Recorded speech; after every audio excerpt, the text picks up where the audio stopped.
구약성경 823면쯤에 있습니다.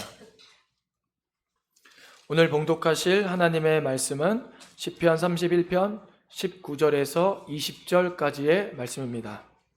구약성경 823면쯤에 있습니다. 시편 31편 19절에서 20절까지의 말씀을 다 같이 합독하시겠습니다. 주를 두려워하는 자를 위하여 쌓아두신 은혜, 곧 주께 피하는 자를 위하여 인생 앞에 베푸신 은혜가 어찌 그리 큰지요. 주께서 그들을 주의 은밀한 곳에 숨기사 사람의 꾀에서 벗어나게 하시고 비밀이 장막을 감추사 말다툼에서 면하게 하시리이다. 아멘. 할렐루야 찬양대에 찬양이 쓴 후에 최영 담임 목사님께서 나를 위해 쌓아두신 은혜, 곧 인생 앞에 베푸신 은혜라는 제목으로 말씀 증거해 주시겠습니다. 나를 위해 쌓아두신 은혜, 곧 인생 앞에 베푸신 은혜라는 제목으로 이 시간 말씀의 은혜를 우리 함께 나누면서 이번 한 주도 승리하기를 원합니다. 사람들은 믿는 사람이나 믿지 않는 사람이나 믿는 사람은 기쁠 때, 또 믿지 않는 사람도 기쁠 때는 누구나 다 저절로 성도는 하나님께 감사하게 되고, 불신자들은 그들의 신들에게 또는 자기 자신에게 또 감사하고 격려하고 칭찬하는 것을 보게 됩니다. 힘들 때는 누가 시키지 않아도 성도는 하나님께 울부짖게 되고 또한 기도하게 되며, 불신자들은 자연스럽게 참된 신을 찾는 것을 우리는 알 수가 있게 됩니다. 그렇다면 이러한 상황 가운데 믿음의 역할이란 과연 무엇일까? 응답받기 위한 것이 믿음의 역할일까? 치료받기 위한 것이 응답의 역할일까? 아니면 승리하기 위한 것이 믿음의 역할일까? 열매를 맺기 위한 것이 믿음의 역할일까?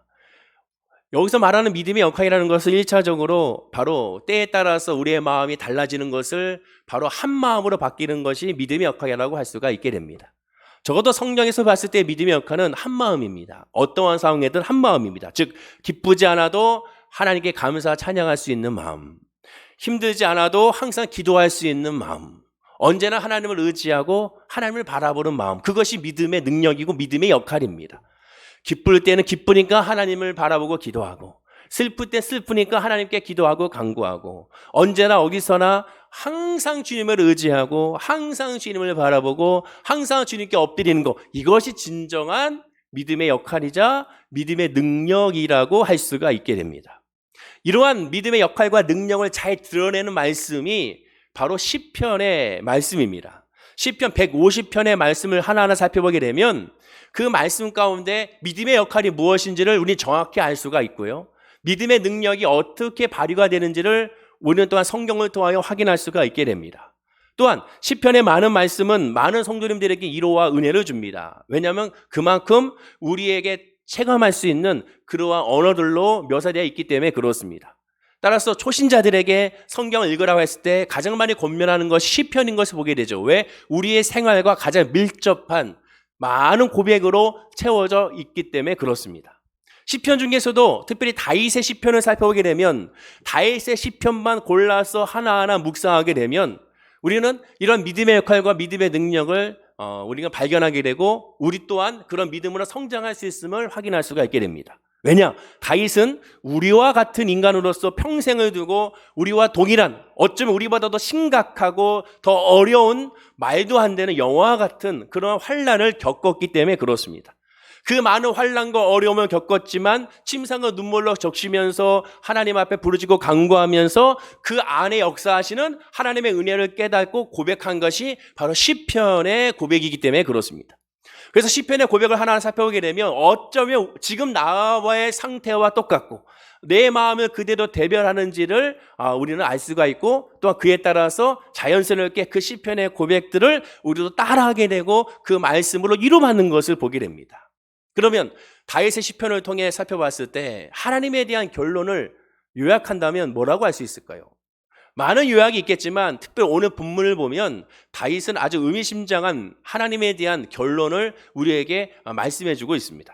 본문 19절의 고백이죠. 우리 다 함께 한번 19절 말씀을 읽어보겠습니다. 자, 시작. 주를 두려워하는 자를 위하여 쌓아두신 은혜, 곧 주께 피하는 자를 위하여 인생 앞에 베푸신 은혜가 어찌 그리 큰지요. 다윗은 하나님에 대해서 결론을 이렇게 내립니다. 하나님은 은혜를 쌓아두시고 하나님은 우리에게 은혜를 베푸시는 하나님이다라고 고백합니다. 자, 그런데 다시 본문 19절을 읽어보면 제가 읽어보겠습니다. 주를 두려워하는 자를 위하여 쌓아두신 은혜, 곧 주께 피하는 자를 위하여 인생 앞에 베푸신 은혜가 어찌 그리 큰지요 라고 고백하죠. 여기에 다윗의 고백에 흥미로운 고백이 있습니다. 주를 두려워하는 자를 위하여 쌓아두신 은혜라고 고백한 점이 굉장히 흥미롭죠. 또한 이 표현이 좀 이상하고 어색하다는 것을 발견하게 됩니다. 왜 그럴까요? 일반적인 우리 상식으로 한번 봅시다. 상식적인 선에서 우리가 고백을 할 때 쌓아두신 은혜를 준다고 했을 때 보통 우리는 주를 사랑하는 자를 위하여 쌓아두신 은혜라고 하는 것이 아무래도 덜 어색하고 자연스러운 표현인 것 같습니다. 왜냐? 누군가에게 은혜를 주기 위해서는 그를 사랑하는 마음이 있어야, 그리고 그와의 관계 가운데 이런 사랑의 관계가 있어야 자연스럽게 이어지기 때문에 그렇습니다. 그런데 다윗은 뭐라고 고백합니까? 주를 두려워하는 자를 위하여 쌓아둔 은혜라고 했습니다. 두려운 사람이 어찌 그 쌓아둔 은혜를 누릴 수가 있겠습니까? 두렵다는 그 말 자체로 살펴보게 되면 절대로 이것이 맞아떨어지지가 않습니다. 사랑하는 사람에게 은혜가 주어지죠. 두려워하는 사람에게 어찌 은혜가 주어질 수가 있겠습니까? 그런데도 불구하고 다윗은 주를 두려워하는 자를 위하여 쌓아주는 은혜라고 고백하게 됩니다. 왜 이런 고백을 했을까? 이를 알기 위해서는 본문에서 말하고 있는 주를 두려워한다는 의미가 정확히 무슨 의미인지를 알아야 됩니다. 즉 성경에서 말하는 주를 두려워하라라는 그 의미가 무슨 의미인지를 알아야 됩니다. 두려워한다는 의미는 히브리어로 야레라는 단어입니다. 야레. 이 야레라는 단어에는 크게 세 가지의 의미가 있습니다. 첫째는 두려워하다, 두 번째는 놀라게 하다, 세 번째는 경외하다. 따라서 여기서 말하는 야레라는 이 단어의 핵심은 두려움과 놀라움이 같이 들어가 있는 단어입니다. 이를 한마디로 경외한다로 표현합니다. 성경에 경외한다, 여호와를 경외하라, 이 경외하는 단어가 나오면 100% 히브리어로 야레라는 단어를 사용하게 됩니다. 그리고 이 야레라는 단어는 하나님에 향한 단어인 것을 확인할 수가 있게 되는 것이죠. 따라서 이 두렵다는 건 우리가 생각하는 두려움이 아닙니다. 벌 받을까 봐 무섭다는 의미가 아닙니다. 하나님은 광대하시고 거룩하기 때문에, 전능하신 하나님이기 때문에 그 하나님을 진심으로 믿고 경배한다는 의미가 두렵다는 의미가 있습니다. 아브라함이 이삭을 제물로, 산제물로 바칠 때, 정말 죽여서 각을 떠서 하나님께 번제로 바칠 때 아브라함은 자기 아들을 이삭을 정말 죽이려고 했습니다. 칼을 들어서 내리쳐 목숨을 끊으라고 하는 순간 하나님께서 아브라함아 아브라함아라고 말씀하시면서 이렇게 말씀하시죠. 내가 내 아들 독자라도 내게 아끼지 아니하였으니 내가 이제야 내가 하나님을 경외하는 줄 아노나라고 고백합니다. 여기서 말하는 경외가 바로 야레, 두려워하다, 놀라게 하다, 경외하다 이 단어입니다. 즉 성경에 말하는 이 경외라는 단어는 바로 이런 단어입니다. 어떤 단어입니까? 아브라함이 이삭을 죽이기까지 하나님을 확신하고 믿는 것이죠. 이것이 경외입니다. 이 경외가 바로 두려움으로 이어지는 거예요. 이 두려움을 어떻게 표현할 수 있을까요? 이 경외를 어떻게 표현할 수 있을까요? 우리가 만약에 지금 대통령을 여러분들 1대1로 만난다고 생각해 봅시다. 그때 느끼는 그 떨림, 그 긴장감, 그것은 우리가 생각하는 두려움과는 좀 다르죠. 어저께 김광현이라는 선수가 미국 메이저리그에서 처음으로 이제 등판하게 됐습니다. 첫 데뷔전이죠. 그 데뷔전에 세이브 상황에서 올라가게 됐어요. 20점을 했으나 세이브 상황을 지켜내긴 했습니다. 그러나 그의 표정에서 해설자들도 그렇고 많은 사람들이 한국에서 프로야구 할 때는 보지 못했던 긴장감을 봤다고 말하고 그 스스로도 두려웠다고 말합니다. 그분이 말하는 두려움이란 우리가 생각하는 무서움의 두려움이 아니죠. 김광현이 말하는 두려움, 우리가 생각하는 무서움의 두려움이 아닙니다. 긴장감의 두려움과 그리고 그곳에 대한 그런 뭔가 알 수 없는, 어떻게 표현할 수 없는 그 말을 두려움으로 표현하게 된 것이죠. 우리가 어떠한 거장을 만날 때, 내가 정말 존경하고 사랑하는 거장을 만날 때 그때 느꼈던 그 두려움, 그 긴장감, 그거의 100배, 억배, 억만 배 이상의 하나님과 앞의 관계를 이 두려움이라고 표현할 수가 있고, 거기에 하나님은 하나님이기 때문에 확신을 갖는 그런 두려움이라고 할 수가 있게 되는 겁니다. 그것이 바로 경외입니다. 하나님은 인생을 다 주관하기 때문에 어떠한 그 환난에도 하나님께서는 좋은 것을 주신다, 해결해 주신다. 하나님은 옳다. 이것이 경외입니다. 내가 지금 이 자식을 죽여서 이 자식이 결국 죽음으로 말미암아 생명이 끊어질지라도 하나님은 하나님의 방법으로 어떻게든 이 아이를 살려줄 것이고, 또는 또 다른 방법으로 하나님은 나에게 좋은 것을 주실 것이다. 그것을 확신하는 거. 그것이 경외입니다. 그것이 믿음이죠. 오로지 그렇기 때문에 하나님 앞에 낮아져서 하나님의 은혜만 구하고 갈급하는 것이 바로 경외라고 할 수가 있게 됩니다. 그것이 이 두려움이에요. 그래서 오늘 본문에 주를 두려워하는 자를 위하여 쌓아두신 은혜라고 말하면서 동시에 곧 죽게 피하는 자를 위하여라고 설명하게 됩니다. 두려워하는 자, 하나님을 확신하기 때문에 하나님 앞에 피한다는 것이죠. 은혜를 이미 쌓아두기 때문에 은혜를 예비해 놨다가 하나님께서 피하는 자에게 곧바로 베푸신다는 것을 의미하게 됩니다. 주님께 피하는 자에게 하나님은 은혜를 주신다는 거죠. 이것은 이와 같습니다. 마치 마라톤 경주, 사도 바울은 우리의 신앙의 여정을 마라톤 경주로 달기로 많이 묘사하고 있고 비유하고 있는데, 마라톤 경주에서 꼬린지점에 뭐가 준비되어 있습니까? 물과 수건을 준비하고 트레이너가 준비되어 있고 또 여러 의료 또 장비들과 또 의료인들이 준비되어 있습니다. 그리고 마지막 꼬린점에 들어오는 순간 수건을 덮어주고 주물러주고 물을 주고 체크하고 그에게 수고했다고 하고 그에게 메달을 주는 것을 보게 되죠. 마라톤에서 금메달 따는 것도 중요하지만 마라톤을 완주한 그 자체에 대해서 그들은 기뻐하고 그들은 사람들 박수를 쳐주며 사람들 경외한 것을 보게 되는 겁니다. 그것이 바로 믿음의 여정이라고 표현하게 되죠. 마찬가지입니다. 준비가 되어 있어요. 중간에 준비가 되는 것이 아닙니다. 들어왔을 때, 그곳에 들어왔을 때 모든 것이 예비되어 있고 메달이 준비되어 있고 면류관이 준비되는 것을 보게 되는 것이죠. 하나님께 피할 때 이러한 은혜가 임하다는 사실을 우리는 알 수가 있게 되는 겁니다. 근데 여기서 가장 중요한 오해를 생길 수가 있는 것이 하나가 있어요. 다윗은 이 시편, 일종의 시편은 뭡니까? 곡조가 있는 기도라고 할 수 있어요. 노래입니다. 노래의 기도입니다. 한마디로 시편은 기도라고 할 수 있어요. 하나님께 올리는 기도입니다. 그러다 보니까 하나님은 우리에게 기도의 은혜를 우리에게 주시는데 우리는 하나님께 나아갈 때 기도를 해야만 문제를 해결해 주신다고 오해할 수가 있습니다. 예를 들면 이런 것이죠. 왜 나는 응답이 되지 않을까? 너 기도 안 해서 그래. 기도해야 되는데 너 기도 안 해서 응답을 받지 못한 거야. 기도 안 했기 때문에 회복되지 않은 거야. 기도 안 했기 때문에 치료되지 않은 거야. 기도 안 했기 때문에 열매가 맺히지 않은 거야. 우리 이렇게 얘기하는 경우가 있습니다. 즉 기도를 해야만 문제를 해결해 준다고 오해하는 것이죠.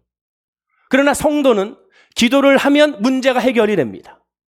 그럼 말장난하는 것인가? 아니에요. 기도를 해야만 하는 것과 기도를 하면은 완전히 다릅니다. 기도를 해야만 문제를 해결해 준다는 건 뭡니까? 기도하지 않으면 문제가 해결되지 않는다는 뜻입니다.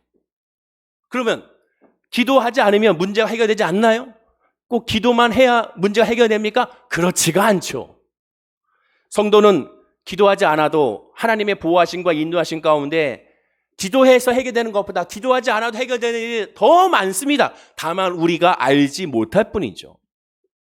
그럼 왜 기도하지 않았는데 해결됩니까? 엄격히 말하면 기도하지 않았는데 해결된 것이 아니라 누군가 나를 위해 기도했다라는 것이죠.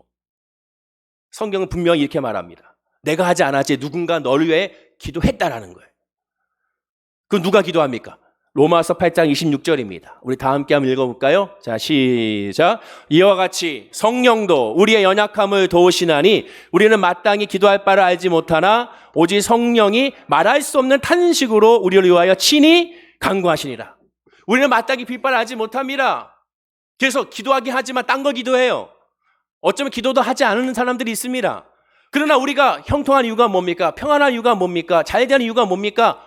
기도하지 않았는데 왜 잘 됩니까? 성령께서 탄식으로 우리를 위하여 기도해 준다는 거예요. 먼저는 성령께서 우리를 위하여 기도해 주는 거예요. 또는 누군가가, 여러분의 가족이, 또한 여러분의 믿음의 식구들이 여러분들을 위하여 기도해 주고 있다는 겁니다. 지금은 알지 못해요.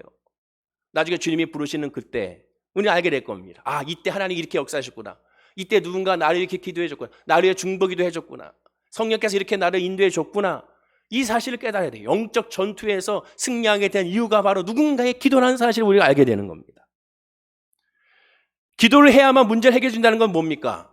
기도를 하면 문제가 해결된다는 의미가 포함되어 있습니다. 그러면 자칫 예수 그리스도의 믿음보다 기도를 중요시하게 돼요.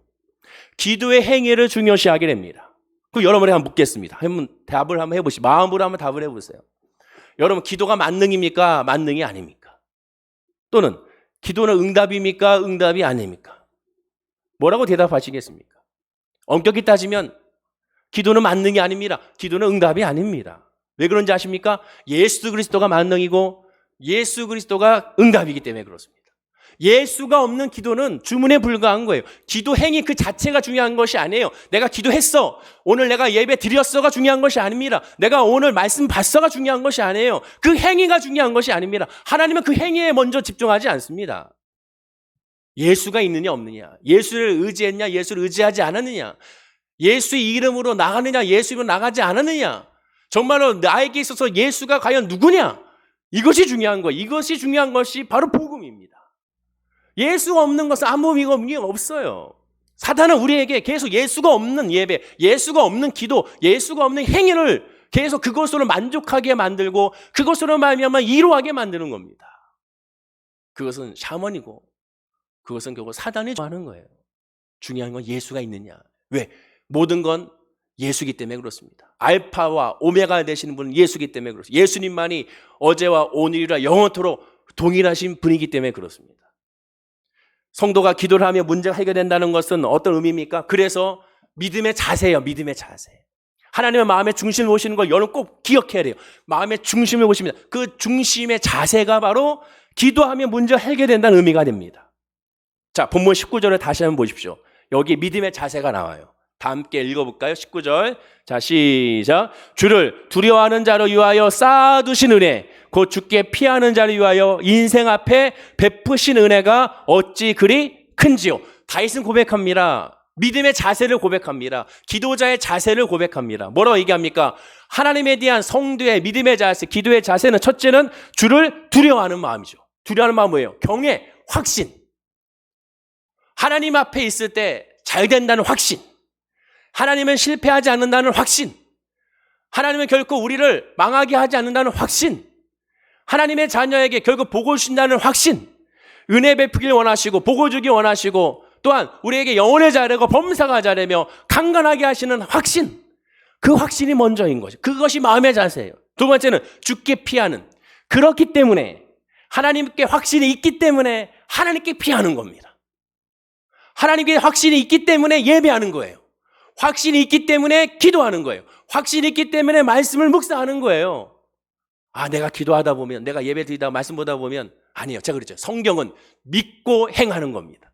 먼저 믿어. 그 다음에 나아가. 아니요. 해보고 나서 믿을 게 아니에요. 믿고 행하는 거예요. 성경은 다 그렇습니다. 하나님의 믿음의 법칙은, 복음의 법칙은 먼저 믿어. 내 믿음이 너를 구원하는 거예요. 너의 행위가 너를 구원하는 것이 아닙니다. 이해할 수가 없고 깨달을 수 없어요. 그러나 믿고 나가는 거예요. 야, 기도하면 될까? 믿고 기도하는 거예요. 확신을 가지고 기도하는 거예요. 따라서 믿음의 자세가 하나님을 두려워하기, 하나님을 경외하기, 하나님 확신하기에 주님께 피하는 겁니다. 아, 이것도 저것도 아니니까 그냥 피하자. 아니에요. 하나님 마음의 중심 보신다고 그랬잖아요. 그 마음의 중심에 얘가 나한테 왔어. 아, 얘가 나한테 예배드리러 왔구나. 그 마음이 무엇이 자리 잡아있는지 하나님은 잘 아시는 거죠. 하나님은 그걸 보는 거예요.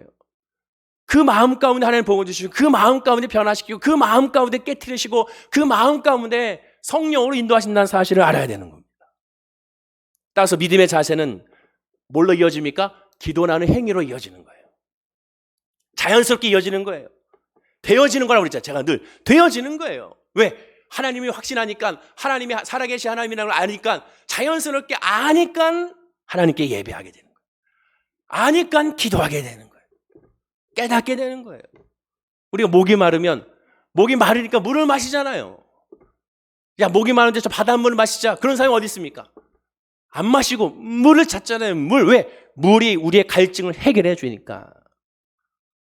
목 마를 때 주스를 마십니까? 잠깐은 갈증을 해결할 수 있고, 그러나 시간이 지나면 더 갈증 나죠. 콜라를 마시면 잠깐 해결할 수 있어요. 그러나 나중에 더 갈증이 납니다.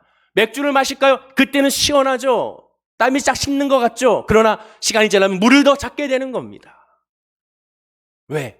물이 우리의 갈증을 해결해 주는 걸 아니까. 물밖에 없는 거예요. 하나님이 하나님이라는 것을 알게 되면 기도하게 되는 거예요. 하나님께 피하게 되는 거예요. 주님께 엎드리게 되는 거예요. 그래서 믿음의 자세는 기도 행위가 되고, 그것이 바로 주를 두려워하고 주께 피하는 모습으로 드러나는 겁니다. 다시 정리하면, 기도만 하면이라고 이야기하게 되면 기도하는 종교 행위가 만능으로 여기게 되고, 그것이 만명통치약으로 여기게 됩니다. 그러니까 뭐라고 얘기하면, 야, 기도하지 않아서 그래. 이 말은 그래서 50% 맞고 50% 틀린 거예요. 기도하면 성도의 중심에서 하나님의 역사의 사실을 진실로 옮겨지는 게 되는 거예요. 그래서 기도라는 것이 자연스럽게 되는 겁니다. 따라 성도란 어떤 일이든지 기도는 당연히 해야 하지만 그래서 기도자가 먼저 돼야 돼요. 그래서 예배자가 먼저 되어지는 거예요. 기도만 하면에 집중하게 되면, 행위에 집중하게 되면 기도의 응답이 누구에게 맞춰 있습니까? 하나님께 맞춰 있는 것이 아니라 나한테 맞춰 있기 때문에, 그러니 늘 의심이 생기는 거죠. 왜 안 되는 거야? 왜 회복이 안 되는 거야? 왜 열매가 없는 거야? 왜? 기도의 응답이 나한테 맞춰 있으니까 기도하면 된다며. 나 기도했잖아. 이렇게 되는 거예요. 그러니 불만과 불평이 끊이지 않게 되는 거죠.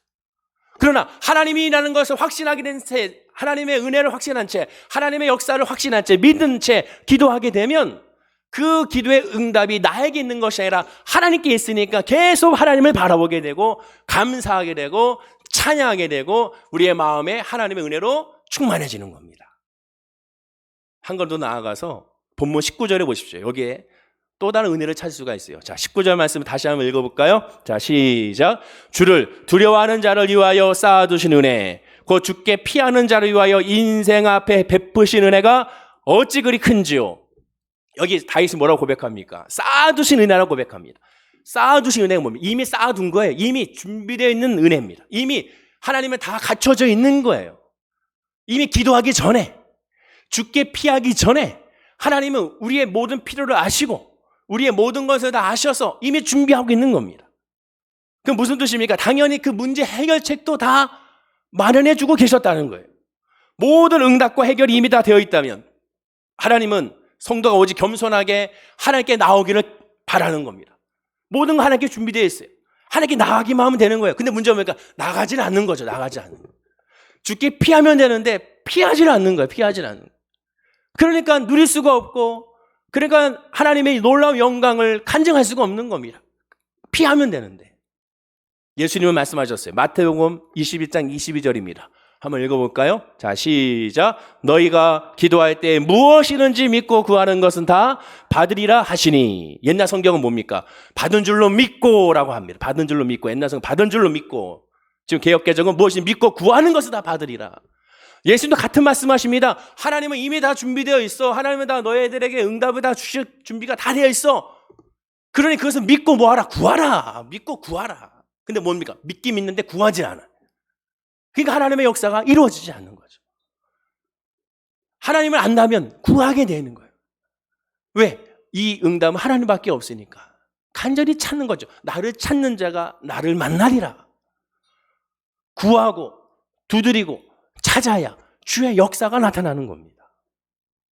기도하며 하나님께 나아갈 때 그 하나님의 쌓아두신 은혜를 발견할 수가 있게 되는 거예요. 놀라운 그 은혜를, 놀라운 하나님의 섭리를, 우리의 모든 것을 다 아시고 우리의 모든 것을 아시는 하나님, 우리 아버지께서 우리의 모든 것을 채우신다는 사실을, 준비하고 있다는 사실을 기억하는 저와 여러분들이 돼야 되는 겁니다.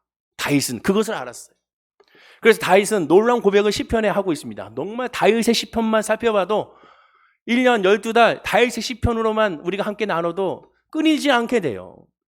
특히 다윗의 시편 가운데 이러한 놀라운 하나님의 은혜를 그대로 고백한, 오늘 본문에 이 쌓아주신 은혜에 대해서 그대로 고백한, 인생 앞에 베푸신 은혜가 무엇인지를 그대로 고백하는 것이 있습니다. 바로 시편 23편이죠. 우리 다 함께 한번 천천히 읽어볼까요? 자, 시작. 여호와는 나의 목자시니 내게 부족함이 없으리로다. 그가 나를 푸른 풀밭에 누이시며 쉴 만한 물가로 인도하시는도다. 내 영혼을 소생시키시고 자기 이름을 위하여 의의 길로 인도하시는도다. 내가 사막의 음침한 골짜기로 다닐지라도 해를 두려워하지 않을 것은 주께서 나와 함께 하심이라. 주의 지팡이와 막대기가 나를 안위하시나이다. 주께서 내 원수의 목전에서 내게 상을 차려주시고 기름을 내 머리에 부으셨으니 내 잔이 넘치나이다. 내 평생의 선하심과 인자하심이 반드시 나를 따르리니 내가 여호와의 집에 영원히 살리로다. 베푸신 은혜, 쌓아두신 은혜가 무엇이라고 고백합니까? 첫째, 부족함이 없다. 둘째, 인도하신다. 세 번째, 함께 하신다. 네 번째, 나를 안위하신다. 다섯 번째, 넘치게 하신다. 그런데 이 첫 번째, 다섯 번째 어떻게 반드시 나를 따르게 하신다. 다윗은 고백하고 있습니다. 확신하고 있습니다. 다윗은 아직 이루어지지 않았어요, 여러분. 이루어졌기 때문에 간증하는 것이 아니에요. 지금 나에게 지금 이루어진 것을 가지고 고백하는 것이 아닙니다. 아직 이루어지지 않았지만 확신하는 거예요, 확신. 왜? 하나님이 나의 하나님인 것을 믿기에. 그러니까 고백하는 겁니다. 무엇보다 다윗의 이 시편에서 가장 중요한 고백 중 하나가 이겁니다. 역시 읽어볼까요? 자, 시작. 내 영혼을 소생시키시고 자기 이름을 위하여 의의 길로 인도하시는도다. 내 영혼을 소생시키고, 내 영 소생이 뭡니까? 구원이잖아요, 구원. 나를 구원시켜 주시고 더 중요한 건 자기 이름을 위하여 의의 길로 인도하신다. 내 이름으로 아니라 다윗의 이름이 아닌 하나님의 이름으로 하나님께서 나를 인도하신다는 거예요. 하나님의 뜻으로 나를 인도하신다는 거예요. 내 뜻이 아닌 하나님의 뜻으로 인도하신다는 거예요. 부모와 자녀의 관계를 살펴보겠습니다. 부모는 자녀가 잘 될 때, 자녀가 웃을 때, 자녀가 기뻐할 때, 자녀가 원하는 것을 행할 때 부모는 기뻐합니다. 하나님은 우리가 잘 될 때, 우리가 기뻐할 때, 우리가 만족할 때 하나님은 기뻐하십니까? 아닙니다. 하나님이 만족해야 우리가 기쁜 거예요. 우리가 만족한 거예요. 하나님이 기쁘셔야 우리가 기쁜 거예요. 하나님의 길로 가야 우리가 승리할 수 있고 우리가 자유할 수 있는 거예요. 그 반대예요. 우리의 가치, 우리의 즐거움, 우리의 만족, 이 모든 건 다 예수의 십자가로 죽어야 되는 거예요. 자기 이름을 위하여 의의 길로 인도하신도다. 하나님의 길로 인도하시는 것이 좋은 거예요. 그것이 우리에게는 최고예요. 그것이 믿음입니다. 성령 충만한 건 뭐예요? 하나님의 뜻을 구하는 것이라고 말씀을 드렸어요. 주님 뜻대로 살기로 했네. 주님 뜻대로 살기로 했네. 뒤돌아서지 않겠나라고 고백하는 것이 믿음의 사람의 모습입니다. 은혜의 사람의 모습이에요. 이건 어떻게 이루어집니까? 내 영혼이 소생돼야, 하나님의 은혜로 내가 충만해져야 비로소 하나님의 이름을 위하여 하나님의 길을 인도함을 확신할 수가 있게 되는 거예요. 다윗은 자기가 겪고 있는 시련과 환난과는 도무지 비교할 수 없는 정도의 넘치는 은혜를 받았다고 고백합니다. 사실 그 은혜가 뭡니까? 문제가 해결됐기 때문에 아니에요. 해결되지 않았어요. 다윗의 어려움이 해결됐습니까? 아닙니다. 성경을 보세요. 해결된 거 아니에요. 그 상처와 아픔이 늘 남아 있습니다. 그런데 그가 고백하는 뭡니까? 하나님의 은혜, 하나님의 울타리, 주의 날개에 거하는 것, 그 자체가 너무 행복한 거예요. 만족은 거기 있다는 겁니다. 이 모든 것은 기도만의 능력이 된 것이 아니라 기도가 통로가 되어 하나님의 사랑을 깨달아 알았다는 겁니다. 그것이 복이라는 거예요. 그것이 은혜라는 겁니다. 그것이 기쁨인 거예요. 그것이 우리의 만족인 겁니다. 지금 우리가 구하고 간구하는 기도에 이 코로나19가 해결됐기 때문에, 사라졌기 때문에 만족하는 것이 아닙니다. 이 안에서도, 이 과정에서도 은혜를 발견하는 사람이 하나님의 믿음이 확신을 가진 사람이에요. 본문의 의미는 여기서 끝나지 않습니다. 이어지는 본문 20절 말씀 보십시오. 자, 20절 말씀을 읽어볼까요? 시작. 주께서 그들을 주의 은밀한 곳에 숨기사 사람의 꾀에서 벗어나게 하시고 비밀이 장막에 감추사 말다툼에서 면하게 하시리이다. 이 말씀도 19절 말씀과 이어져서 말하는 겁니다. 하나님의 은혜를, 쌓아두신 은혜를 발견하사 주께 피하는 자가 어떤 사람인지를 고백하고 있어요. 주를 두려워하는 자, 주께 피하는 자를 주님은 은밀한 곳에 숨기셨다고 말합니다. 근데 그 이유가 뭡니까? 사람의 꾀에서 벗어나게 하시고라 말합니다. 공동목이라 보면 작당하여 달려드는 자들의 손으로부터라고 말합니다. 자, 그러면 사람의 꾀가 뭡니까? 작당하여 달려드는 것을 무엇을 의미합니까? 그것이 무엇일까요? 다윗이 지금 구하고 간구하는 것이 다윗의 그 시련 그 자체를 구하는 것이 아닙니다. 그것의 해결을 구하는 것이 아니에요. 이것을 주목해야 됩니다. 예를 들어 돈이 없어 궁핍했기 때문에 돈을 구하는 것이 아닙니다. 다윗이 대적들과 싸우고 있어서 대적들이 밀리니까 저 대적을 쳐달라고 구하는 것이 아닙니다. 지금 질병 가운데 고통받고 있으니까 이 질병을 빨리 해결해달라고, 치료해달라고 구하는 것이 아닙니다. 그것이 다윗의 지금 기도가 아닙니다. 이 급한 문제가 생겼으니 이 급한 문제 해결해달라고 하나님께 이제 구하는 것이 아닙니다. 다시 본문을 보십시오. 제가 읽어드릴게요. 주께서 그들을 주의 은밀한 곳에 숨기사 사람의 꾀에서 벗어나게 하시고 비밀이 장막에 감추사 말다툼에서 면하게 하시리이다. 다윗이 주께 기도하여 구원받는 결과가 정확하게는 찬양의 내용이 어떤 것이냐?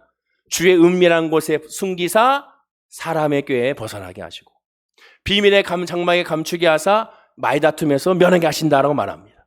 이 얘기는 뭡니까? 사람의 꾀가 뭐예요? 사람의 꾀. 사람의 꾀란 시편 1편 1절과 2절에 복 있는 사람은 악인의 꾀를 좇지 아니하며 죄인의 길에 서지 아니하며 오만한 자들의 자리에 앉지 아니하고 오직 여호와의 율법을 즐거워하며 그게 율법을 주야로 묵상하는 자라고 합니다. 이것이 사람의 꾀예요. 악인의 꾀입니다. 악인의 꾀는 뭐예요? 사람의 꾀는 뭐예요? 한마디로 얘기하면 내 생각이요, 내 생각. 그게 사람의 꾀입니다. 자, 잘 보십시오. 다윗은 지금 문제가 있습니다. 어려움이 있습니다. 이 시편은 자기 아들 압살롬에 의해서 왕궁에서 쫓김을 당하면서 쫓김을 당하는 와중에 하나님께 올려드리는 시편입니다. 배반과 배신이 끊이지 않고 자기 자신에게 배반과 배신을 당하며 상처를 받았습니다. 그러면 그때 이 대적들을, 이 압살롬, 내 아들을 꾀했던 그 나쁜 놈들을 제거해달라고 그렇게 기도하는 것이 아니라고 말씀을 드렸어요. 지금 사람의 꾀에서 벗어나게 해달라. 이 얘기는 자기의 생각입니다. 다윗은 지금까지 살면서 지혜가 있습니다. 지식이 있습니다. 이 정도의 문제라면 충분히 자기의 경험으로 해결할 수 있습니다. 아, 이렇게 문제가 있어. 나 이렇게 하면 돼. 이렇게 하면 해결할 수 있어. 이렇게 하면 돼. 그러면 대적을 칠 수가 있어. 내가 질병에 걸렸지. 아, 이렇게 여기 병원 가고 여기서 의사 만나고 이 약을 먹으면 될 것 같고 이렇게 하면 되겠고 이렇게 운동하고 이런 사업에 문제가 있으니까 이렇게 대출을 받고 이렇게 하고 이것도 안 되면 좀 더 해보고 안 되면 뭔가 해보고 뭐 여러 가지 많은 이런 계획들이 있을 것입니다. 이 모든 내가 생각하는 계획들을 다 내려놓는 것을 말하는 거예요. 이것이 사람의 꾀입니다. 충분한 지식과 경험이 있어요. 이스라엘 백성들이 출애굽했을 때 보십시오. 출애굽했을 때 여리고성의 전투에서 하나님의 말씀에 의지하여 여리고성을 무너뜨리는 경험을 했습니다. 그 다음에 아이성에 갔을 때 야, 여기는 작은 성이니까 3,000몇 명 올라가면 돼. 하나님께 묻지도 아니하고 자기들의 꾀로, 자기들의 생각으로, 자기들의 경험으로, 자기들의 지식으로 이 정도는 충분해라고 가서 했다가 처참하게 깨지고 돌아오게 된 것이죠. 다윗은 지금 그걸 말하는 거예요. 여기서 사람의 꾀나 내 생각입니다. 아, 이 정도는 충분히 할 수가 있어. 아, 이 정도는 가능해. 아, 기도하지 않아도 돼, 이건. 다윗이 한창 젊을 시절 어떻게 했습니까? 항상 하나님께 기도했어요. 충분히 할 수 있는 것도 기도했어요. 왜? 뭐가 두려운 겁니까? 하나님의 뜻에 어긋날까 봐. 하나님의 마음에 어긋날까 봐. 주의 계획에 어긋날까 봐 기도하는 거예요. 그게 경외하는 사람의 특징입니다. 그게 경외예요. 하나님 블레셋과 전투가 있으면 어떻게 할까요? 저 성을 어떻게 할까요? 자기에도 계획이 있습니다. 자기에도 사람이 있어요. 자기의 부하들이 있습니다. 자기에도 견고한 성읍이 있습니다. 자기에도 그 전차가 있습니다. 말이 있습니다. 무기들을 간직하고 있습니다. 책사가 있습니다. 용맹한 요압 장군도 있습니다. 그러나 먼저 하나님을 의지하는 거예요. 내가 충분히 할 수 있어요. 이 정도는 내가 할 수 있어요. 그러나 하나님께 먼저 하는 거예요. 사업의 계획이 있어요. 난 충분히 이건 내 경험상 이건 돼. 그러나 사람의 꾀입니다. 하나님께 먼저 기도하는 거예요. 하나님 어떻게 할까요? 이것이 과연 바른 길일까요? 이 길로 내가 가야 될까요? 이걸 내가 해야 될까요? 지금 직장을 그만둬야 될까요? 말아야 될까요? 먼저 하나님께 묻는 거예요. 먼저 하나님을 의지하는 겁니다. 어느 대학을 갈까요? 하나님 나에게 알려주세요. 나에게 평안을 주세요. 내가 어떤 결단해야 될지 나에게 알려주세요. 그리고 얘기합니다. 뭡니까? 그 다음에 나오는 것이 바로 사람들의 수군거림을 나오지 않습니다. 말다툼. 세상 사람들의 말, 그 모든 말을 내려놓고 하나님의 말씀으로 살아간다는 것을 의미하게 되는 거예요. 그러니 다윗의 기도가 얼마나 하나님 마음에 합한지를 여러분 알 수 있지 않습니까? 처음부터 끝까지 오직 하나님 중심의 기도였습니다. 하나님만 알고자 하는 기도였습니다. 하나님의 뜻만 구하는 기도였고 하나님의 은혜만 알고 있는 기도였습니다. 그것이 다윗의 기도입니다. 본문에 있는 것처럼 그런 기도로 하나님 간구했어요. 우리는 어떻습니까? 저도 마찬가지지만 솔직히 먹고 마시는 것에 먼저 그 문제에 먼저 집중하지 않습니까? 그 문제를 먼저 해결하려고 노력을 해요. 그러나 믿음은, 경외하는 사람은 그 문제가 아닌 그 문제 때문에 하나님을 먼저 의지하는 겁니다. 하나님 어떻게 할까요? 하나님, 이걸 향한 하나님의 뜻이 무엇입니까? 내가 어떻게 하길 바라십니까? 무엇부터 하길 바라십니까? 뭐부터 내가 나가야 될까요? 나에게 지혜를 주십시오. 나에게 평안함을 주십시오. 그리고 주의 길이 아니면 가감히 내려놓는 결단이 나에게 있게 해달라고 구하고 간구하는 겁니다. 본문 20절 말씀을 한 번 더 다시 볼까요? 우리 다 함께 다시 한번 읽어보겠습니다. 자, 시작. 주께서 그들을 주의 은밀한 곳에 숨기사 사람의 꾀에서 벗어나게 하시고 비밀이 장막에 감추사 말다툼에서 면하게 하시려다. 자, 그런데 이 사람의 꾀에서 벗어나게 하고 말다툼에서 벗어나게 할 때 그 앞에 뭐라고 말씀합니까?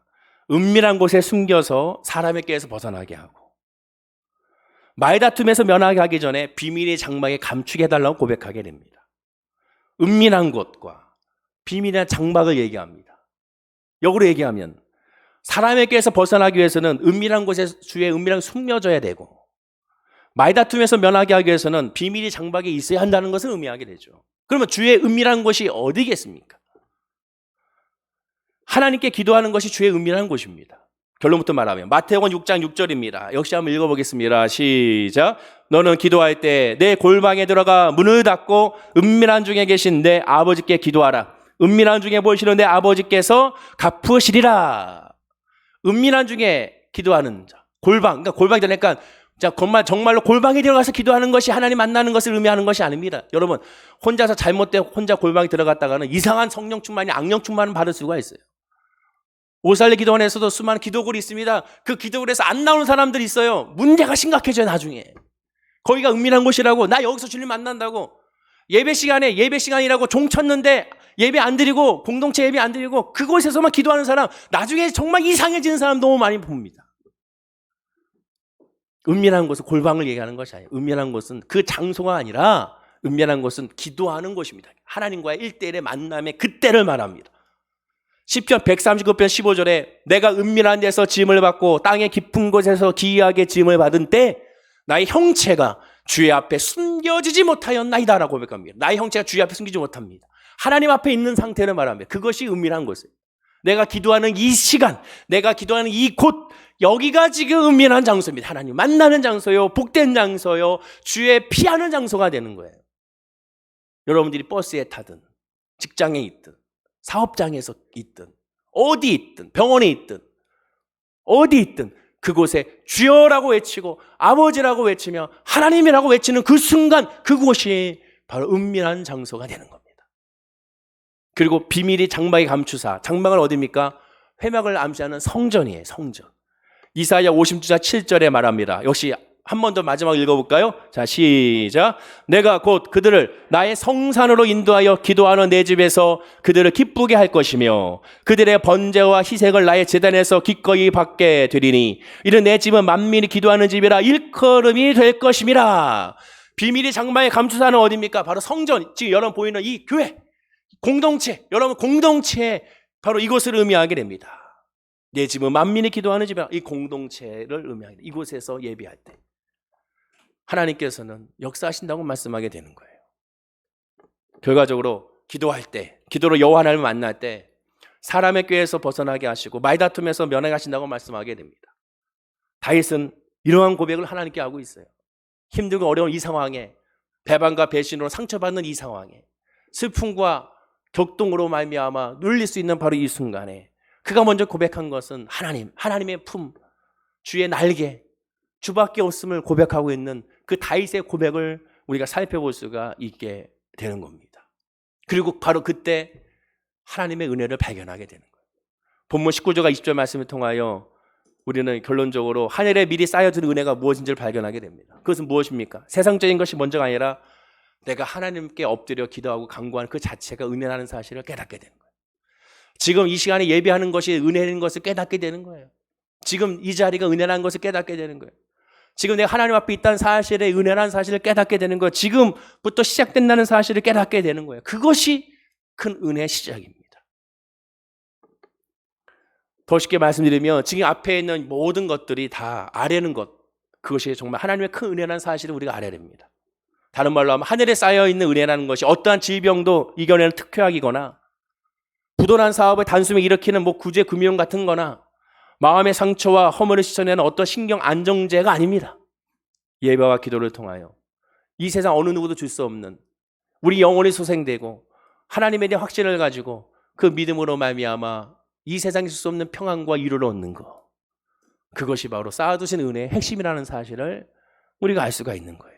그리고 그것을 깨달았을 때 우리의 인생 앞에 베푸신 은혜를 발견하게 됩니다. 즉 성도는 언제나 어디서나 무엇을 만나도 하나님께 기도하고 은밀하게 보시는 하나님을 만나기에 우리 앞날에는 반드시 합력하여 서린다는 사실을 확신하게 되는 것이죠. 그리고 그것으로 말미암아 위로받게 되는 거예요. 그리고 기대하고 설레게 되는 겁니다. 세상은 말합니다. 코로나19 이후에 힘들다고 말합니다. 그러나 믿음의 사람은 이 코로나19를 어떻게 하나님 역사하실까? 인간적인 눈으로 봤을 때는 정말로 슬픔밖에 안 나옵니다. 탄식밖에 나오지 않습니다. 그러나 하나님 하시는 건 반드시 옳은 것이니까 이 이후에 하나님 어떻게 역사하실까? 우리 월계순목교로 하나님 어떻게 역사하실까? 이걸 통해 어떻게 변화시킬까? 어떠한 방향으로 이끌어 주실까? 그것을 깨닫게 되면 기대하게 되고 설레게 되는 거예요. 여러분도 마찬가지입니다. 여러분의 가정에, 직장에, 사업장에 우리의 믿음으로 말미암아 하나님을 바라보는 믿음, 그 쌓아두신 은혜와 베풀어 주시는 은혜를 발견해야 됩니다. 그러기 위해서 어떻게 합니까? 주께 피해야죠. 주님께 나와야죠. 그리고 나와서 주님께 구해야죠. 주님께 간구해야죠. 예수만 바라봐야죠. 그러면 그 놀라운 은혜를 우리 모든 성도님들이 깨달아 알게 될 줄로 믿습니다. 바라옵기는 2020년 벌써 7월이 마지막 주입니다. 2020년 8월, 9월 얼마 남지도 않았어요. 그때 2020년 12월이 됐을 때 늘 매년마다 말하는 것처럼 올 한 해 뒤돌아봤을 때 이 세상은 코로나19밖에는 기억이 남지 않을 겁니다. 그러나 우리는 코로나19가 아닌 이 안에 역사하시는 예수 그리스도의 은혜를 깨닫고 그 은혜로 기뻐하고 위로받는 우리 모든 성도님 되기를 간절히 축원을 드립니다. 하나님은 결국 우리 버리지 않고 우리 함께 하십니다. 말할 수 없는 탄식 우리를 위하여 기도하고 계십니다. 그 위로의 하나님을 만나시고 역사하신 하나님을 만나시고 기쁨으로 서로를 나누는 우리 모든 성도님 되기를 간절히 축원을 드립니다. 기도하겠습니다. 쌓아두신 보물도 예수 그리스도요, 베푸신 은혜도 예수 그리스도요, 기도의 응답도 예수 그리스도요. 오직 우리는 예수 그리스도의 믿음으로 나아가야 될 줄로 믿습니다. 주께 피하는 우리 성도님들이 되게 하여 주옵소서. 지금 우리가 해야 될 것, 우리가 지금 고민하는 것, 우리가 지금 아파하는 것, 우리가 바라보는 모든 것들 예수가 아니면 아무것도 안 됨을 깨달아 주님만 바라보는 우리 모든 성도님들이 되게 하여 주시옵소서. 주여 왔사오니 부르짖게 하시고 왔사오니 그 이름을 의지하게 하시고 확신하게 하여 주시고 하나님을 받는 믿음 안에서 회개하며 주님께 나아가는 우리 성도님들이 다 되게 하여 주시옵소서. 그러면 나를 위하여 쌓아두신 은혜, 우리 인생 앞에 베풀으신 그 은혜가 무엇인지를 발견하고 감사하는 우리 성도님들이 되게 하여 주옵소서. 감사드리며 예수님의 이름으로 기도드립니다. 아멘. 우리 말씀